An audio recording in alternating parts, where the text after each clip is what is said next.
भक्ति कैसी करनी है, आप ही हमको बताएं कैसी करनी। नैनों की करी कोटरी, पुतली पलंग बिछाए। थोड़ा सा ध्यान देके सुनिए।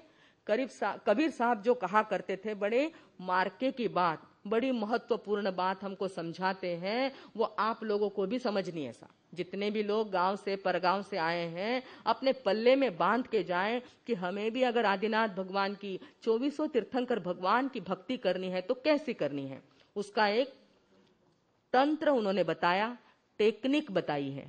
कबीर जी ने क्या किया, उसका एक तंत्र बताते हुए कहा कि नैनों की करी कोटरी, ध्यानस्थ बैठे हैं और ध्यानस्थ बैठते समय नैनों की करी कोटरी, आंखों को तो मैंने क्या बना दिया, एक रूम बना दिया।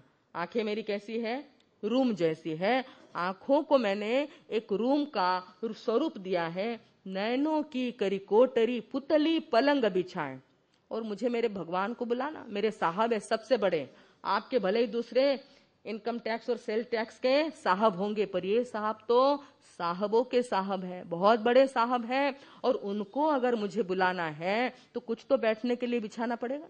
जब घरों में मेहमान आते हैं, आतिथ्यादर करते हैं, तो उनको बैठने के लिए, जैसे आप लोगों के लिए शतरंज बिछाए, आसन बिछाए हैं, इस प्रकार की तैयारी करी है। तो जब बड़े मेहमान आने हो, उनके लिए भी क्या बिछाना है, पलंग बिछाना है। शरीर रूपी मंदिर हमारे पास है, देह देवालय हमारे पास है, परंतु उसके अंदर रही हुई जो आंखें हैं वे बड़ी महत्वपूर्ण है। और उन्होंने कहा कि उन आंखों को मैंने रूम जैसा बनाया और उसके अंदर पुतली जो है काली, रेटिना जो है, उसको मैंने क्या बना दिया, पलंग बनाया है। पुतली पलंग बिछाए और पलकों की चिक डार के, चिक यानी पर्दा, चिक यानी क्या, आप लोग अपने फ्लैट में और बंगलों में पर्दा डालते हैं अपनी प्राइवेट बात करने के लिए। यहां पर प्रभु से हमको प्राइवेट बात करना है।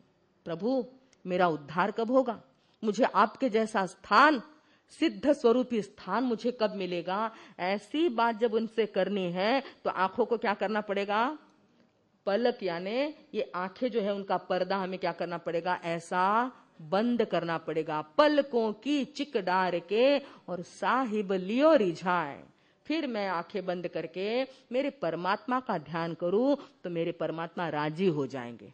साहिब लियो रिझाए। अभी तक हमने अपने साहब को रिझाया नहीं, सा अभी तक प्रसन्न किया नहीं है। बोलते हैं हम तिथयरा में पसीयंतु, बोलने के लिए बोलते हैं, पर अभी तक प्रसन्न किया नहीं है। प्रसन्न किसने किया है, किसने किया है, ऐसे जरा बोलिए, मानतुंगाचार्य ने उन्हें प्रसन्न किया है। और प्रसन्न करते हुए भी वो क्या कहते हैं, प्रभु मैंने आपकी भक्ति का निर्णय कर लिया है, स्तोत्र तो मुझे बनाना है, पर आप सब जानते हैं कि कुछ कार्य करते हैं तो उसका फल भी मिलता है।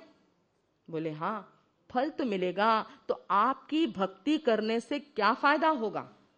क्या बता रहे हैं, आपकी भक्ति करने से कौन सा फायदा होगा। ऐसा जब कहते हैं तब हमारा 7वां श्लोक हमारे सामने आता है। उसमें कहा गया त्वत्संस्तवेन, आपका स्तवन करने से, आपकी त्वत यानी तुम्हारा, त्वत शब्द आया ना पहला, उसमें आया तुम्हारा, स्तवेन यानी स्तुति करने से क्या होता है साहब, सुनिए, बहुत बड़ा खजाना खोल दिया।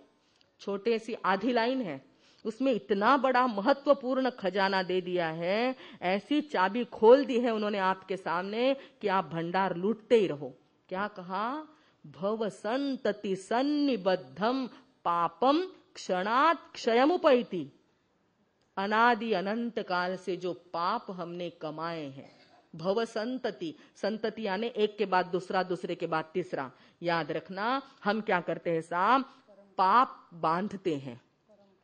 क्या करते हैं, पाप बांधे समय बड़े सरल बांधते हैं, और एक पाप करते हैं तो दूसरा पाप उसके आगे अपने आप सामने आ जाता है। एक के बाद दूसरा, दूसरे के बाद तीसरा, ये जो निर्माण की स्थिति होती है उसको संतति कहते हैं। क्या कहते हैं, श्रृंखला, एक से दूसरा उत्पन्न। कालिया नाग को दमन किया था ना, तो कालिया नाग के एक फण पर कृष्ण भगवान पैर रखते थे, मारते नहीं थे, मात्र उसको दबाते थे, तो दूसरी क्या होती थी, दूसरे पे पैर रखा तो तीसरी, तीसरे पे रखा तो चौथी। इस प्रकार एक के बाद एक ऐसी तृष्णाएं, ऐसी वासनाएं और ऐसे पाप निर्माण होते रहे हैं। और मेरे जीवन में हे मेरे परमात्मा, अनादि काल से, इस जन्म का तो छोड़िए, ऐसे अनादि काल में जो 84 लाख योनियों में हम भटके हैं, वहां पर भी हमने क्या किया? पापों की परंपरा को बुलाया है। मन वचन काया से उन कर्मों का हमने संग्रह किया है। और ये संग्रह जब हम करते हैं ना भाइयों, तो दुख निर्माण होता है। क्या किया है? पाप आते हैं और कर्म लाते। एक पाप अपन कर देते हैं, पाप करते हैं तो कर्म लाते हैं, और कर्म आते हैं तो दुख आता है। पाप आते हैं तो कर्म लाते हैं, और कर्म आते हैं तो दुख लाते हैं। ऐसी ये परंपरा अनादि अनंत काल से हम लोगों ने करके रखी है। परंतु उन अनादि अनंत काल के बांधे हुए पापों का भी नाश हो सकता है। क्या कह रहे मानतुंगाचार्य? अनुभवी वाणी से कह रहे हैं, ऐसे पापों का भी नाश हो सकता है। तब भक्त कहते हैं कि ऐसा इतने वर्षों का पाप, कितने जन्मों जन्मों का पाप मैंने इकट्ठा किया, और वो जल्दी से क्षय हो जाएगा?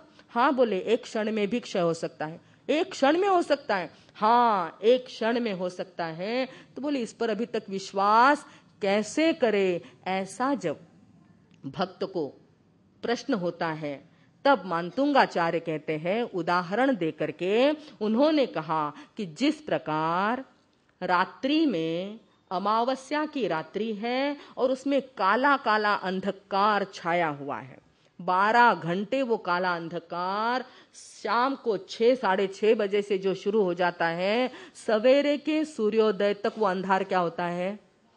काला काला अंधेरा छाया है। परंतु जैसे ही पूर्व दिशा में सूर्य उदित होता है, और वो अंधकार जाने में फिर कितनी देर लगती है?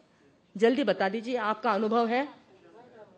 सूर्योदय में तो उठते होंगे ना आप लोग, उठ उठ रे हमारे ज्ञानी रे जीवड़ा जब कहते हैं, तो सूर्योदय के समय कम से कम उठना है। उस समय उन्होंने, हमारे आचार्य ने क्या कहा कि जैसे ही पूर्व दिशा में, प्राची दिशा में सूर्य का आगमन होता है, उसी समय इधर का अंधेरा कितनी देर लगती है? जरा कुछ 4 घंटे लगते हैं, 8 घंटे लगते हैं।